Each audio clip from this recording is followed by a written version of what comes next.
गुरुर्विष्णु गुरुदेवो महेश्वर गुरुरेवो पार ब्रह्म तस्मै श्री गुरुवे नमः। तिरंगा गुरु जी का आदेश। आज का विषय त्रिपुर भैरवी। त्रिपुर भैरवी संहार तथा विध्वंसक की पूर्ण शक्ति है।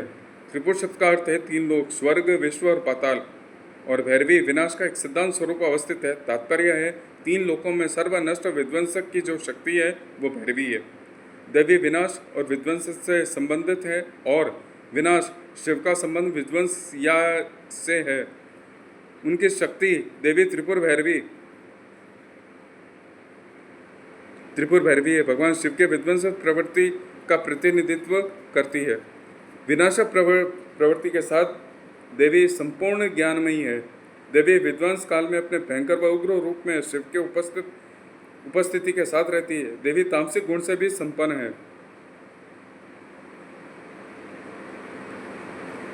देवी का संबंध इन्हीं विध्वंसक तत्वों प्रवृत्ति से है। देवी काला रात्रि, काली के समान गुण वाली देवी का संबंध विनाश के होते हुए भी सज्जन जातकों के लिए नम्र तथा सौम्य है। दुष्ट प्रवृत्ति पापी लोगों के लिए उग्र तथा विनाशकारी है। दुर्जनों पापियों को भी देवी की शक्ति ही विनाश की ओर अग्रसर करती है। इस ब्रह्मांड में प्रत्येक तत्व वस्तु नश्वर है तथा विनाश के बिना उत्पत्ति व नव कृति तो संभव ही नहीं है। केवल सृजन, विनाश और परिचालन लय के अधीन है। जो ब्रह्मांड संचालन के दो आवश्यक पहलू हैं, देवी की शक्ति ही जीवित प्राणी को क्रमानुसार मृत्यु की ओर अग्रसर करती है। जैसे बालक से यौवन, यौवन से वृद्धावस्था।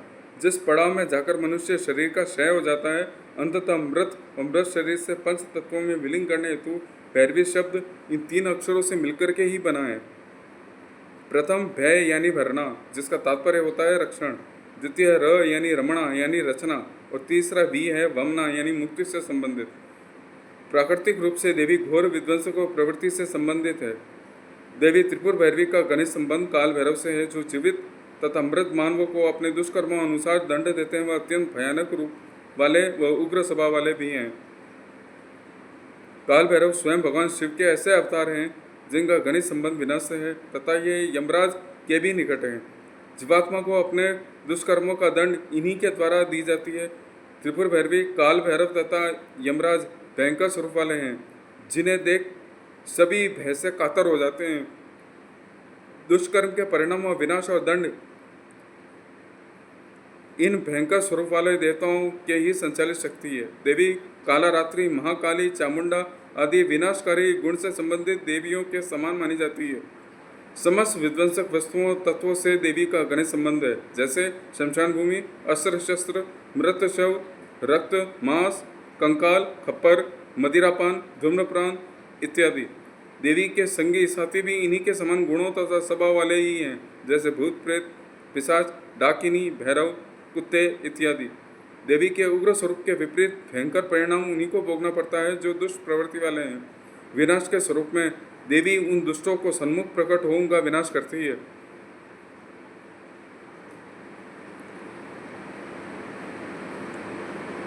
विनाश के स्वरूप में देवी के उन दुष्ट सन्मुख प्रकट हो उनका विनाश तो करती ही है। अंततः मनुष्य पश्चात दंड भी देती है। मरने के पश्चात दंड भी देती है। वास्तव में देवी विनाश के रूप शक्ति है। त्रिपुर भैरवी की उपासना से संबंधित बंधन दूर हो जाते हैं। इसकी उपासना भव बंधन मोचन, सफलता व सर्व संपदा की प्राप्ति करवाती है। शक्ति साधना व भक्ति मार्ग में किसी भी रूप में त्रिपुर भैरवी की उपासना फलदायी ही है। साधना द्वारा अहंकार का विनाश होता है। जब जातक पूर्ण शिष्यत्व का उदय हो जाता है, माता साधक के समक्ष प्रकट हो जाती है। भक्ति भाव से मंत्र जप, पूजा, होम करने से भगवती त्रिपुर भैरवी प्रसन्न हो जाती है। उनकी प्रसन्नता से साधक को सहज ही संपूर्ण अभिष्टों की प्राप्ति होती है। मत्स्य पुराण में इनके त्रिपुर भैरवी, रुद्र भैरवी, चैतन्य भैरवी, नित्य भैरवी व आदि रूपों का वर्णन है। इंद्रियों पर विजय व सर्वत्र उत्कर्ष की प्राप्ति हेतु त्रिपुर भैरवी की उपासना का वर्णन शास्त्रों में मिलता है। महाविद्याओं में इनका छठा स्थान है। इनके स्थान का उल्लेख दुर्गा सप्तशती के 3रे अध्याय में महिषासुर वध के प्रसंग में हुआ है। इनका रंग लाल है।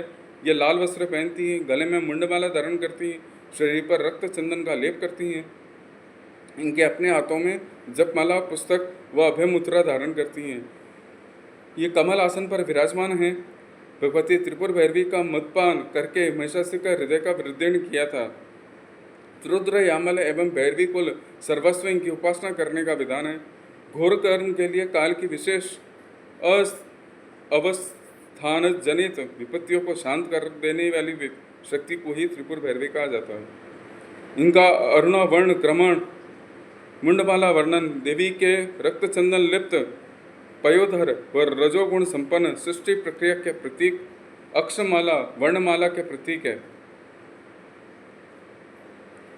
आगम ग्रंथों के अनुसार त्रिपुर भैरवी एकाक्ष रूप पर प्रणव है। इनके संपूर्ण भुवन प्रकाशित हो रहे हैं। अंत में इन्हीं में लय हो जाएंगे। अ से लेकर विसर्ग तक 16 वर्ण भैरव कहलाते हैं तथा स श तक के वर्ण योनि और भैरवी कहे जाते हैं।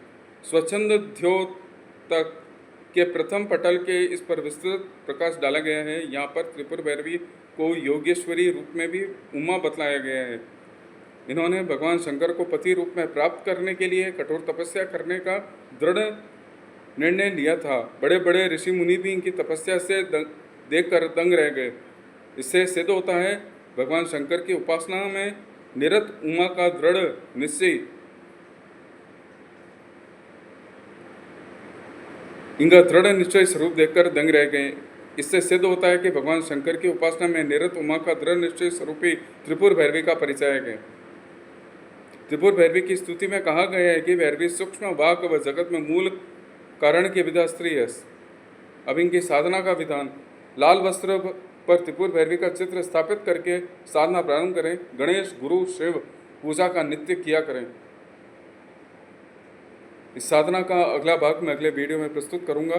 तिरंगा गुरु जी का आदेश।